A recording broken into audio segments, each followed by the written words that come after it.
ভগবান সুবুদ্ধি দিক, জগন্নাথ মন্দির দর্শন করে নাম না করে শুভেন্দুকে খোঁচা দিলীপের।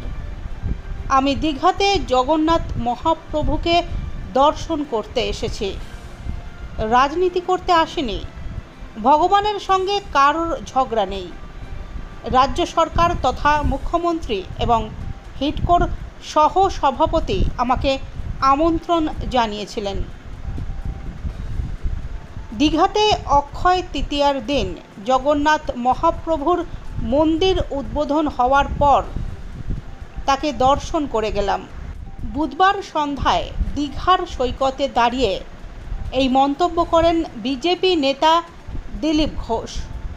মুখ্যমন্ত্রীর সঙ্গে এদিন তিনি সাক্ষাৎ করেন। দিলীপ ঘোষকে বলতে শোনা যায়, মুখ্যমন্ত্রী হলেন আমাদের মুখিয়া, তার হাত ধরে এই জগন্নাথ ধামের উদ্বোধন হলো। সাংবাদিকরা প্রশ্ন করেন, বিরোধী দলনেতা যেখানে বিরোধিতা করছেন সেখানে আপনার এই ভূমিকাকে আপনি কি বলবেন? সুচতুর দিলীপ ঘোষের বক্তব্য, আমি রাজনীতি করতে জগন্নাথ মন্দিরে আসিনি, আমি এই সব প্রশ্নের কোনো উত্তর দেব না। সাংবাদিকদের প্রশ্ন ছিল, এরপর যদি পার্টি আপনাকে শোকজ করে বা কোনো শাস্তিমূলক ব্যবস্থা নেয়, আপনার মন্তব্য কী? রাজনীতিতে পোড় খাওয়া দিলীপ ঘোষের মন্তব্য, যদি কেউ বিরোধিতা করে ভগবান তার সুবুদ্ধি দিক। ভগবানের সাথে কারোর ঝগড়া নেই। কেউ কেউ রামের বিরোধিতা করেছিল, তারা পরে বুঝতে পেরেছেন। পাশে দাঁড়িয়ে থাকা রাজ্যের মন্ত্রী অরূপ বিশ্বাসকে দেখিয়ে দিলীপ ঘোষ বলেন, রাজ্য সরকারের আমন্ত্রণে আমি দীঘার জগন্নাথ মন্দিরে এসেছি। অরূপ বিশ্বাস আমাকে সাদরে আমন্ত্রণ জানিয়েছেন মন্দির গেটে। এর আগে দিলীপ ঘোষের বিবাহের দিন তাকে পুষ্পস্তবক ও শুভেচ্ছা বার্তা পাঠিয়েছিলেন মুখ্যমন্ত্রী মমতা বন্দ্যোপাধ্যায়, যা নজর কেড়েছিল বঙ্গ রাজনীতির। এবার দীঘাতে জগন্নাথ মন্দির নয়, কালচারাল সেন্টার তৈরি করেছে রাজ্য সরকার। এই প্রতিবাদে সরব হওয়া বিরোধী দলনেতা শুভেন্দু অধিকারীর মন্তব্যের পাল্টা জবাব দিতে সস্ত্রীক দীঘায় সমুদ্র সৈকতে হাজির হলেন দিলীপ ঘোষ। পুরী থেকে 150 কিলোমিটার দূরে ভগবান জগন্নাথ রাজ্যে প্রবেশ করেছেন, তাই তিনি জগন্নাথ মহাপ্রভুর দর্শন করার সুযোগ হাতছাড়া করেননি।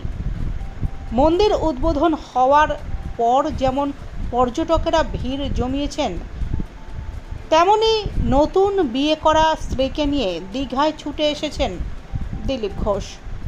আরএসএসের এক সদস্যের ধারণা, বেশ কিছুদিন থেকে দিলীপ ঘোষ কোনো অভিমানে একক সিদ্ধান্তে চলাচল করছেন। এই আচরণ দুর্ভাগ্যজনক। সিঁদুরে মেঘ অদূরেই। জয় জগন্নাথ।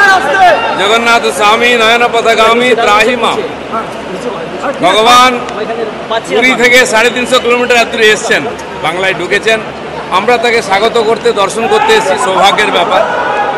তো আজ এই যে পবিত্র ক্ষণ, যেটা অক্ষয় তৃতীয়ার দিন, সেদিন প্রভুর মন্দির উদ্বোধন হয়েছে। ভারতবর্ষের কোণে কোণে হাজার হাজার মন্দির ছড়িয়ে আছে, হচ্ছে, আরও হবে। মানুষের মনের মধ্যে ভক্তির জাগরণ হচ্ছে, মন্দিরও বাড়ছে। ভগবান যাকে যোগ্য মনে করেন তার হাত দিয়ে করিয়ে নেন। তিনি মুখ্যমন্ত্রী হাত দিয়ে একটা ভালো কাজ করে নিয়েছেন। আমরা ভগবানকে দর্শন করার সুযোগ পেয়েছি, আমি সেই সুযোগটা ছাড়িয়ে নিয়ে এসেছি। কোনো রাজনীতিক কথা বলতে আসিনি, আমার বন্ধু পাশে আছে মন্ত্রী। ভগবানের বিরোধিতা কেউ করতে পারে না।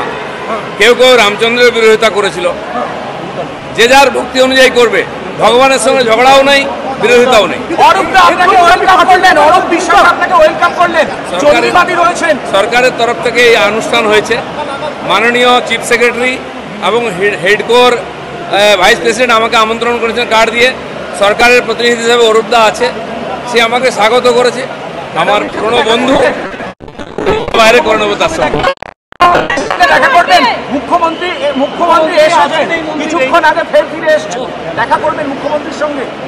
উনি যদি ডাকেন যাবো, উনি আমাদের মুখিয়া, ওনার হাত দিয়ে মন্দির প্রতিষ্ঠা হয়েছে। আচ্ছা দিলীপ দা, এই যে আপনি এলেন, এই যে স্বাগত, এরপর পার্টি যদি আপনাকে ফোকাস করে বা সাইড করে কি করবেন, কি বলবেন? এখানে আমি পার্টি করতে আসিনি, আমি ভগবানের কাছে এসেছি। এখানে পার্টি নাই, যারা বুঝতে পারবে না ভগবান তাকে সুবুদ্ধি দিক।